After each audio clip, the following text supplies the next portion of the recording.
Okay, this meeting of the board is now called to order. Please join us in the Pledge of Allegiance. I pledge allegiance to the flag of the United States of America and to the republic for which it stands, one nation, under God, indivisible, with liberty and justice for all. Thank you. Trustee Kroll will not be able to join us this evening, so let's move ahead and approve our agenda. Are there any changes to the agenda as presented? Nothing from me. Is there a motion, please? President Van Antwerp, I move that the Board of Education approve the agenda as printed. Thank you, Terry. Is there a second? Second. Thank you, Emily. All those in favor, please say aye. Aye. Opposed? The motion passes, and we'll go where we always go first, to the superintendent's report. Mark? Thank you, Randy, and we'll start with the bond project update. Johnny Edwards will give that. Good evening. Thank you, Superintendent Beelang, as well as the Board of Education. For Central Elementary School, our MEP rough ends, which is our mechanical, electrical, and plumbing rough ends, are ongoing. There's a stairway that will come from the second level down into the cafeteria. That stairway is being installed now. On the exterior of the building, the brick veneer is ongoing, and now next week will be our first stab at putting some drywall in. So drywall will start to go in next week at Central Elementary School. Over at Haverhill, the MEP rough end and framings are ongoing on the first floor. Now the framing of the second floor of seeing classrooms and other spaces are starting this week. The roof work continues. Back to the first floor, block walls are being constructed in the kitchen and in the boiler room. And also on the exterior, the brick veneer is ongoing. Just moving over to Woodland in terms of a design, we've completed our design development component. We have scheduled a gallery walk for the staff and the students on October 15th. We will bring some of those interior renderings and exterior renderings, as well as some of the material selections, to the board as well. From a budget perspective, the design development budget fell within the anticipated projections. We'll share with the board a high level of the budget for Woodland after the community gallery walk. And then just a reminder to the board and the community that they can always visit portagebond.com for the latest updates. That includes photos of the construction projects that we share, and we will share some additional construction photos in upcoming board meetings. So I'll be happy to answer any questions about the construction and progress updates. All sounds good, Johnny. Thank you. So, Go ahead. a quick question, but big picture, Johnny. So, a year from now, those buildings have staff and students in them. Correct. They're up and running. So, I'm curious, but we won't wait to open them right at the end of August. They'll be done a little before that. Do they get done in midsummer or early summer? So their completion is really tied to us getting occupancy. And so at some point, we'll get occupancy for Central Elementary first. Later in the summer will be Haverhill. We're working on a whole plan now with our colleagues in terms of move-in procedures, because it's not just Central moving into their new building and Haverhill moving into theirs. It's also Woodland moving into the old Haverhill. So we'll have a lot of moving parts going on next summer. But yeah, we'll receive occupancy probably early summer for Central L and mid to later summer for Haverhill. It's exciting, yeah. And do you plan demolition of Central before kids get there?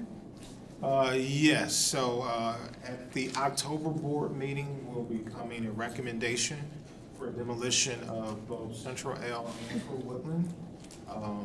And that RFP is going out within the next couple of days to contractors. We're scheduled a preliminary walkthrough with prospective contractors September 17th.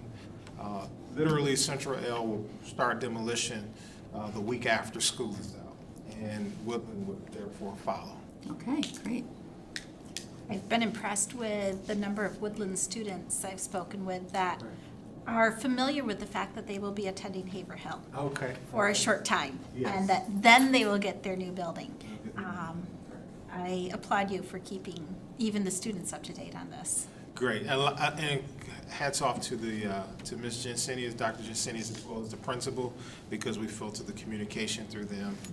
You know, they're the trusted voice in their communities, and so we try to keep the principals apprised so they can share as much information with the students and staff.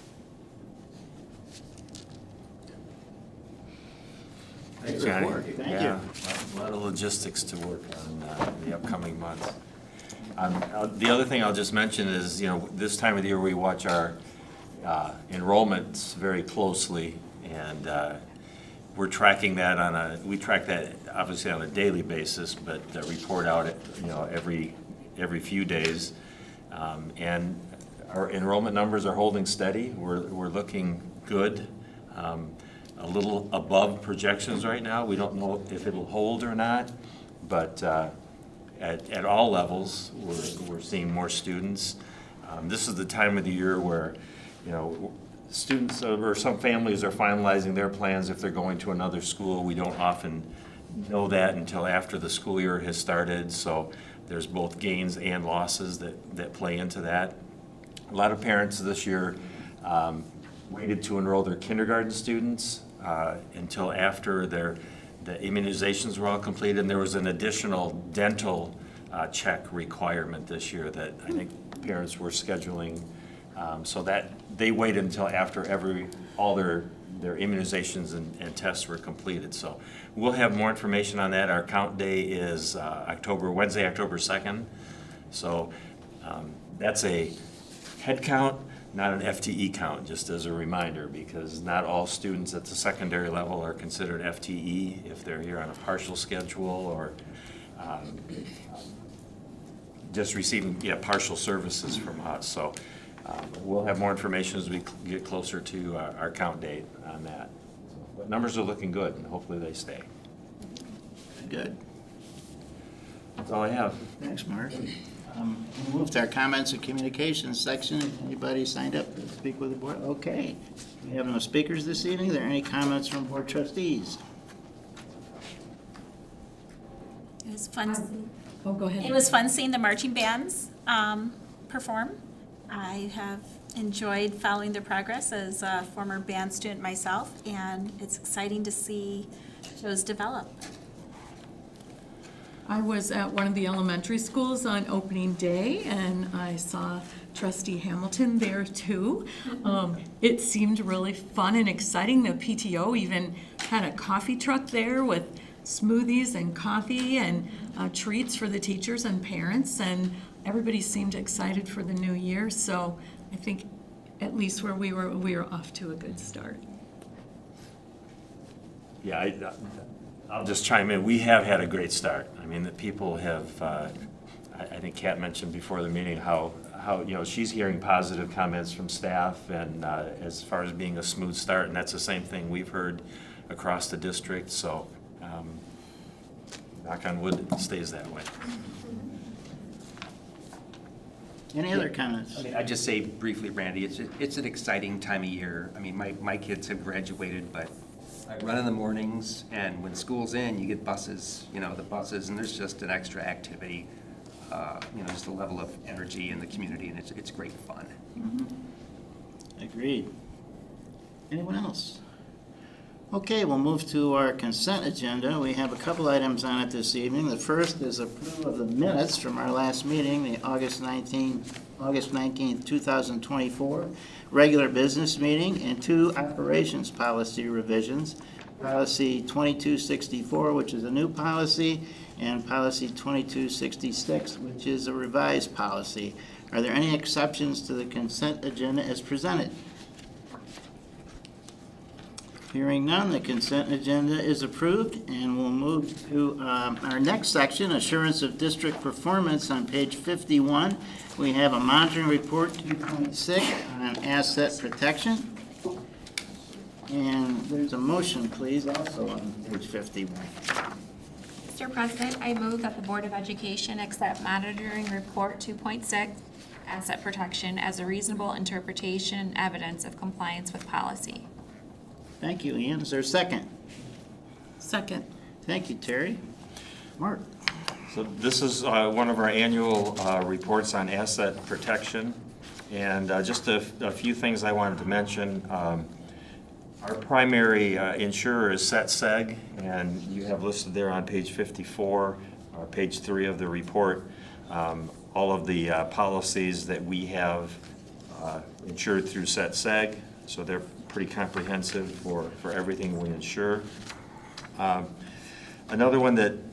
Another area under 2.6.3 is our annual energy management system report. Our energy management, basically, we take a look at how we consume our energy, the practices we use for turning off appliances, lights, and et cetera. Steve Phelps, our facilities manager, is the person in charge of that system. And just note that that system has been in place since 2009, and we have avoided spending over $10.5 million in energy costs as a result of those practices. So that continues to be a productive program for us. Buses, the district has 67 school buses and 10 vans that we use to transport students. Those vehicles are kept running by our maintenance staff, transportation maintenance staff, and they do an excellent job working with our bus drivers and others to make sure that they try to stay ahead of the game when anything comes up for a repair, so much so that we received 100% green tags, which is the best you can get during our last inspection. And also point out that that we replace about 10% of our buses every year, and we've been fortunate to incorporate into our bond issues, and once they're approved, that we're purchasing buses. So over the last 11 years, we have replaced, what's the number here? 47 buses through the bond proceeds. So almost our entire our entire fleet has been replaced over that time. So that's from the 2016 and 2019 bond. So we're very fortunate to have that level of support to be able to keep our buses in good running order. And then just with regard to facility use is another thing we report on, and we are back to facility usage being about where we were pre-COVID. As you know, during COVID times, we cut back significantly for various reasons, but we're back to those roughly same levels that we were pre-COVID. So our facilities are used and used a lot. And then also just talking about our controls under the finance part. Our latest audit that has been, that the board has heard from the fiscal year 2023 budget, we have the checks and balances in place to make sure that all of our purchases are scrutinized, and we have solid accounting practices. So kudos to our business department for all they do to make sure that our funds are spent wisely. And then if you've been following this section of the report over the years, as interest rates have gone up a little bit over the years, so too have our interest earnings. During fiscal year 23, our district income from interest income was $2,300,000+. So I think a couple of years prior to that, it was like $30,000 or so. It was pretty much no interest earnings at all. So it's nice to have that interest earnings, which the yield ends up being about 2.84% for all funds that we have in. And then lastly, I'll just mention that in terms of the organization's name and logo, that we're following up on the recommendation from our communications audit and reviewing our tagline and district identity. We've hired Rick Chambers to do the work on that. So Rick has been collecting a lot of information, looking at stuff that we've produced in the past, looking at the audit, working with Michelle and her team, and we'll keep you updated once something of any significance comes out of that. And that's all I have, and happy to answer any questions for any other areas that are pretty routine. Where are school buses purchased? Most of ours, I think, are through Bluebird or Yes. Hookstra. So we put out an RFP for each purchase, and companies bid on them based on the specs. But Bluebird is one of the bigger companies that manufacture buses. The vans have been a little harder to get, haven't they, They're during production? Yes, so COVID, the chip shortage really impacted the van productions. And now post-COVID, those costs have gone up tremendously. But we do know there's a need for us to update our van fleet by 2 to 3 vans. So hopefully for next year or so, we'll be able to add to our fleet and take a few offline.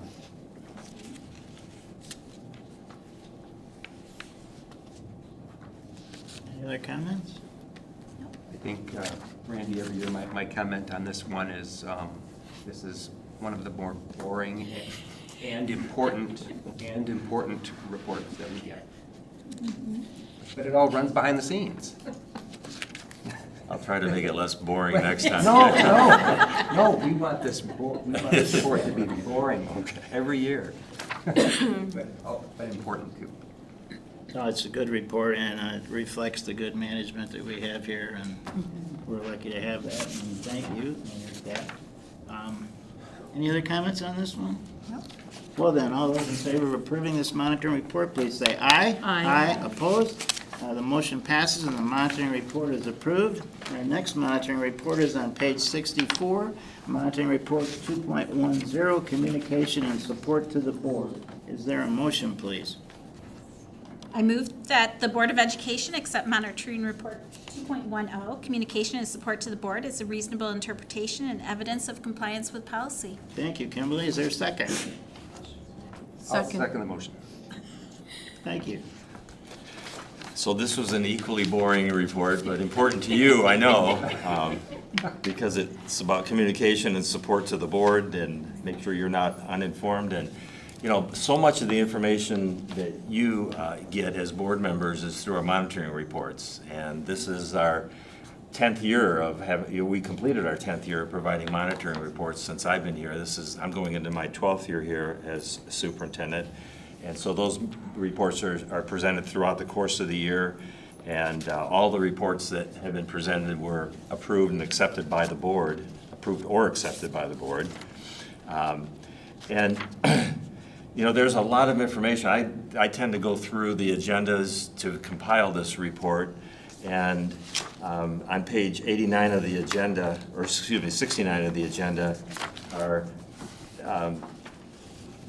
like 25 major topics that I picked up on that the board was provided information on, either through monitoring reports, through some periodic emails that you get, through some of the staff reports and memos that come your way, as well as actions that the board takes after discussions. So a lot of information that you just don't realize until you sit down and take a look at how much the board has really received and been made aware of. So that list is there for you. And then the other two are kind of right at the end, is incidental information that doesn't really fall into monitoring, but are financial reports that are presented on a mostly monthly basis, and as well as this, the annual report on safety, which is provided to the board through during the course of my evaluation at the end of the year. So hopefully that's information that's useful and helpful to you, and then the funding that we make sure exists to support board activities through conferences and retreats and other things that may come along that help advance the work that you do as board members. So again, happy to answer any questions if you have them. Just an observation about how important the support that you provide is. I mean, just reflecting on this, we couldn't have a meeting without the support that's given us. I mean, we do not execute. We don't.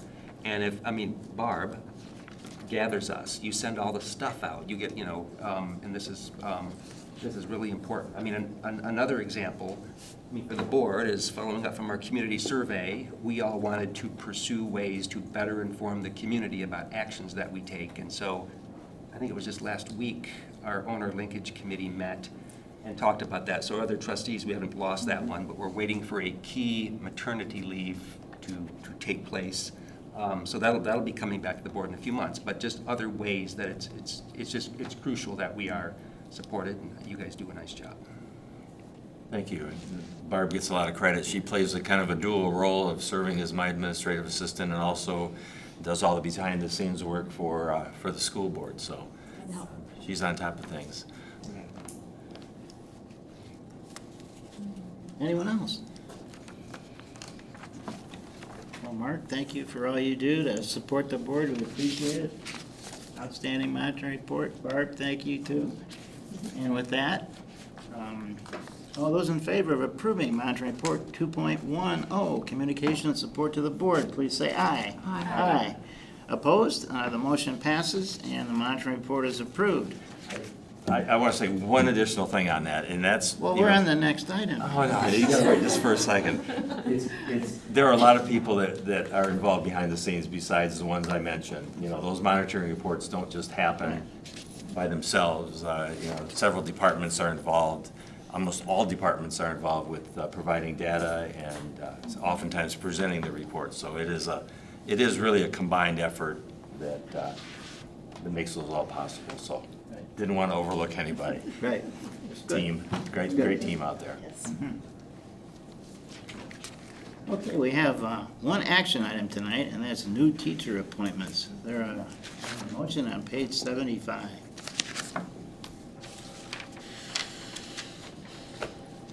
Mr. President, I ask for apologies in advance for pronunciation, but I move that the Board of Education approve the appointment of the following teachers for Portage Public Schools. Lauren Flonorel, Engagement Specialist at Haverhill Elementary. I will get the next one right for sure. Jean Friedman, Latin teacher at Northern High School.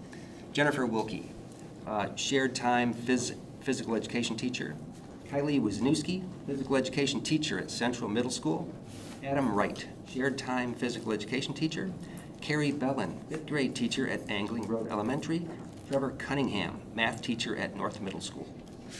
Thank you, Bo. Nice job. Second. Thank you, Terry. Fred. Good evening, trustees. As I warned you last time, still have a few more teacher hires to go, and here they are on here. As Bo noted, we do have a returnee on here with Mrs. Friedman, so coming back to teach one section of Latin. So we want to make sure our kids taking Latin through the IB program are able to finish. So we looked at several different options as we went through the summer, knowing that Jeannie had retired. And best option was that Mrs. Friedman is now joining us at Northern High School second hour every day, and we are thankful for that. I also want to point out on that final teacher on there, Trevor Cunningham, coming back. He's a Kalamazoo native, but has spent much of his teaching career teaching overseas. So most recently he was in Beijing, but also has experience in Jakarta, Cairo, and he spent 12 years teaching in Riyadh, Saudi Arabia, at IB school. Wow. So some really cool experiences there. I've actually only briefly said hi to him, so I'm looking forward to getting to know him a little bit better and what some of those experiences were. So, and more fantastic people joining our faculty here at Portage. Thank you, Brad, and welcome to all these new teachers and Mrs. Friedman too. And with that, all those in favor of the new teacher hires, please say aye. Aye. Opposed? The motion passes and the new teachers are appointed.